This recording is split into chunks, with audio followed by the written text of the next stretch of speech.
Hi, this is Mark with MechTech. We're going to show you how to do a disassembly on your CCU. We've got our CCU here. We've already taken the tube off for this M4 stock adapter. I'm going to start by making sure that the bolt is closed and making sure that there's no rounds in the action. Now we're going to take a 5/64, no, it's actually 5/32, sorry, Allen wrench or hex wrench to take the bolt handle off of the unit. Get that off of here and set it aside. Now we're going to take the 8 screws in the foregrip out that are holding the barrel and bolt channel assemblies inside the housing. So these take a 9/64 hex wrench, and for the sake of speed I'm going to use it on like we do here on the drill. Back those out. I'll drop them off there. Take them out of this side. Drop them off there. Now I'm going to suggest that you take the foregrip off. It makes it easier to make sure it goes back on in the right way without causing problems with putting the screws in. Now I'm going to hold the housing toward the front so that my fingers don't get pinched by anything back here that's open. Grab the barrel and just slide it right out. I'm going to set that down here, and now in case you've got well, we're going to take out the rear buffer, but to do that we've got to get this the Glock ejector out of there, or if you have an XD unit, everything is pretty much the same as the Glock, except on the opposite side of the housing you have your XD disconnect spring.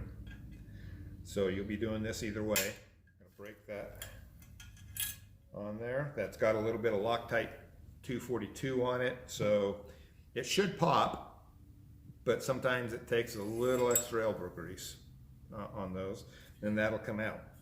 Now we can take a 3/8 inch socket to take off our nut that's holding the bolt on, the nut or the stock adapter on the bolt.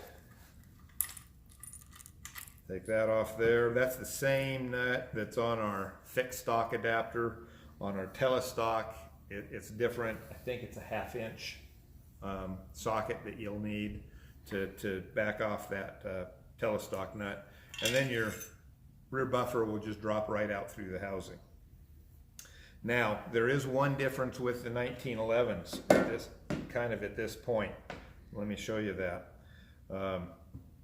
With the 1911s, I've got one here. I've already got it down to where I've got the screws out. I'm ready to slide it out. Now, when I slide this unit out, there's a good chance that the safety spring, see, will drop out. That's okay. That's not a problem. You just want to be aware that it's going to happen. So you can set that aside and not lose track of it. In our assembly video, I show you how to put that all back together, but I wanted you to see what happens when you pull that out, and that it will drop, and I don't want you to be doing it over something where you lose track of it. You're not expecting it. So we are at that point now with our barrel and bolt assemblies.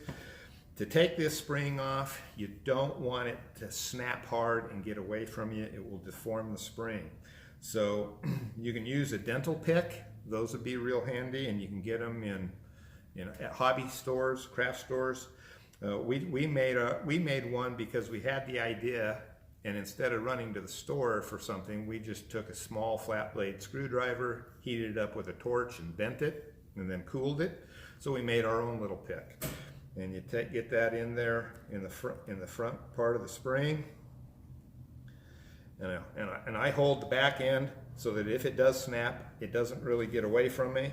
But now I can pull it forward up off that post and let it back, and the spring doesn't take any harm at all. Now I can separate my bolt channel from my barrel. The front bumper will come off if you need to, but now you're completely disassembled.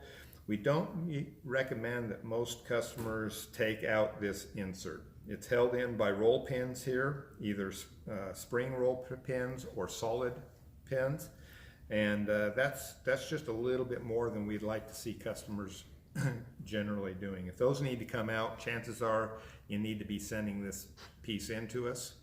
And every once in a while we do have a customer send us just the bolt channel because maybe they're getting light primer strikes or the firing pin just isn't moving. Well, we don't really need the whole unit, and it's cheaper to send, less expensive just to send in the bolt channel so that we can take this sub-assembly apart and fix what's wrong. That's really all there is then to taking these down. After you've done it once, you'll see it's pretty easy. If you have any questions in the process, please give us a call. We're here Monday through Thursday from 8 to 3 Mountain Time, and we'd be happy to help you. Thanks for watching. Have a safe shoot. Be safe out there. Keep it pointed down range.